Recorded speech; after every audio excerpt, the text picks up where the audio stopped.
The president today launching a fresh fight with Congress over his border wall, demanding billions of additional dollars to pay for it in his 2020 budget proposal.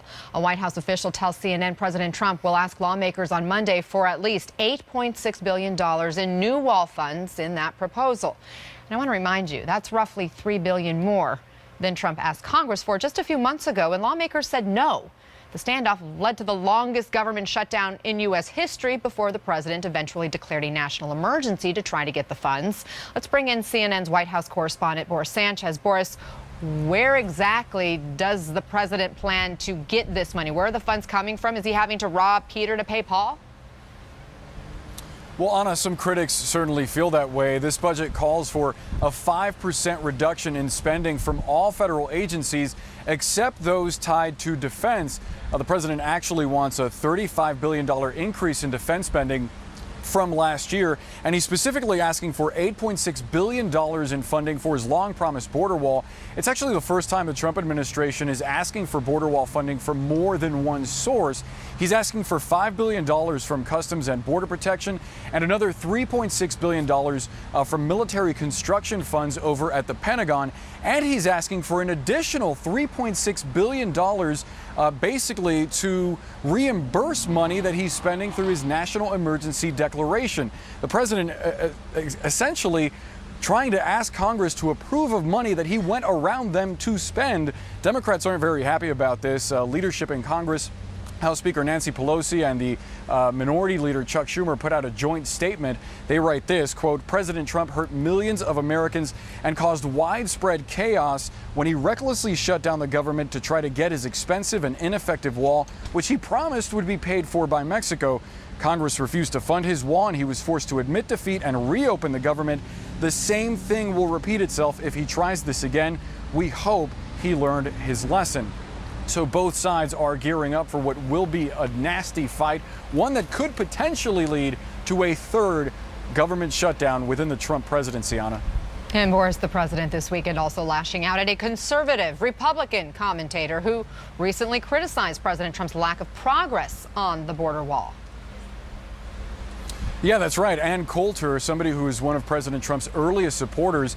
Here's what the president tweeted. He writes, quote, Wacky nutjob Ann Coulter, who still hasn't figured out that despite all odds and an entire Democrat of far left radicals against me, not to mention certain Republicans who are sadly unwilling to fight, I am winning on the border. Major sections of wall are being built and renovated, with much more to follow shortly. Tens of thousands of illegals are being apprehended, captured at the border, and not allowed into our country.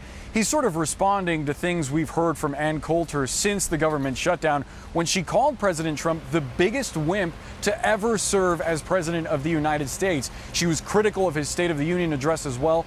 Clearly, she feels that he's not doing enough to get the border wall built, something that he promised when he first went down that escalator in June of 2015 and declared that he was running for president, Anna. All right, Boris Sanchez in Palm Beach, Florida. Thanks. Patrick and Mark are back with us. Now, Patrick, is the president's 2020 budget proposal dead on arrival? What is the political strategy behind this move? It's really going to be tough, Anna. I mean, Chuck Schumer and Nancy Pelosi showed that Democrats in both the House and the Senate could remain very unified on no funding for the wall. And there's really no reason, no pressure to believe that they will move off of that. They came away from the shutdown experience feeling like the poll numbers were on their side and that they'd box the president ineffectively. Now, the president's going to be ramping up his re-election campaign. He knows that the wall is probably the single biggest promise from 2016 that he has to show that he's either delivering on or going to continue to fight for. So that is huge for him. I mean, he needs that to be front and center, even if he's tilting at windmills and constantly. This number is huge, Mark. $8.6 billion in border wall money. Is this Ann Coulter getting under the president's skin here, or could this have been what Senator Lamar Alexander, for example, had in mind when he said he and other Republicans were trying to guide the president or convince him to get the wall money some other way than the emergency declaration? Well, given the options, Republicans would rather have the president offer a budget as we expect him to do, as it's been leaked out, where he asks for the money as opposed to basically going in and demanding the money and taking the money away under emergency declaration.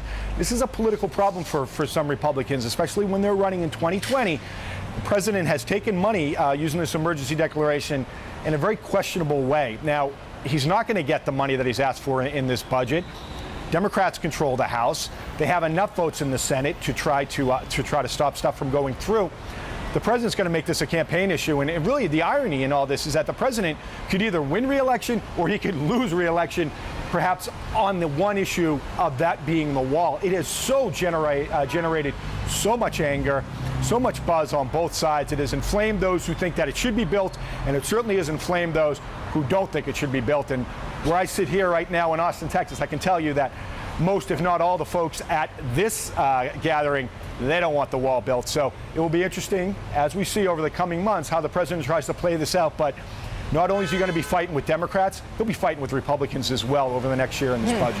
And Boris mentioned how Democrats are already rejecting this. So go ahead, Patrick. Yeah, just one other point. Just about Ann Coulter. I mean, Ann Coulter's been pretty consistent on the wall, reflecting a lot of the energy in the base that has wanted some kind of very, intense symbolic.